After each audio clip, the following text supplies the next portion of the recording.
নাজমুল হোসেন শান্তর নেতৃত্বে test series Bangladesh হেরেছে 1-0 ব্যবধানে এবং মেহেদী হাসান মিরাজের নেতৃত্বে 3 ম্যাচের ওয়ানডে সিরিজ হেরেছে 2-1 ব্যবধানে।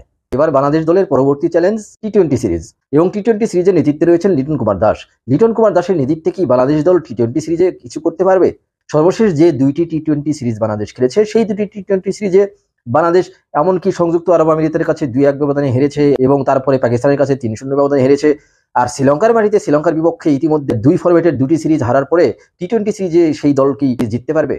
অধিনায়ক লিটন কুমার দাস কিন্তু জানিয়েছেন যে সবকিছু ভুলে, সব ব্যর্থতা ভুলে তার দল ঘুরে দাঁড়াতে চায় এবং এই সিরিজটি জিততে চায় এবং টেস্ট সিরিজ ও ওয়ানডে সিরিজে বাংলাদেশের ব্যাটাররা যেভাবে ব্যর্থ হয়েছেন সেই ব্যর্থতা কাটিয়ে ভালো করতে চায়। অথচ লিটন কুমার দাস নিজেই স্ট্রাগলিং একজন ব্যাটসম্যান এবং ব্যাট হাতে টানা ব্যর্থতার কারণে তিনি কিন্তু ওয়ানডে সিরিজের প্রথম ম্যাচ খেলার পরে থেকে তিনি আর খেলেননি পরের 2 ওয়ানডেতে। সেই লিটন কুমার দাস কিন্তু আন্তর্জাতিক টি-20তেও খুব একটা ভালো অবস্থানে নেই, কারণ হচ্ছে সর্বশেষ 12 টি-20তে তিনি মাত্র 218 রান করেছেন, এভারেজ 18.16। সর্বশেষ যে 5 টি-20 বাংলাদেশ দল হেরেছে একটানা, 2টি আরব আমিরাতের কাছে এবং 3টি পাকিস্তানের কাছে, এই 5 টি-20তে কিন্তু আহামরি কোনো পারফরমেন্স লিটন কুমার দাস দেখাতে পারেননি এবং দলও হেরেছে তার নেতৃত্বে।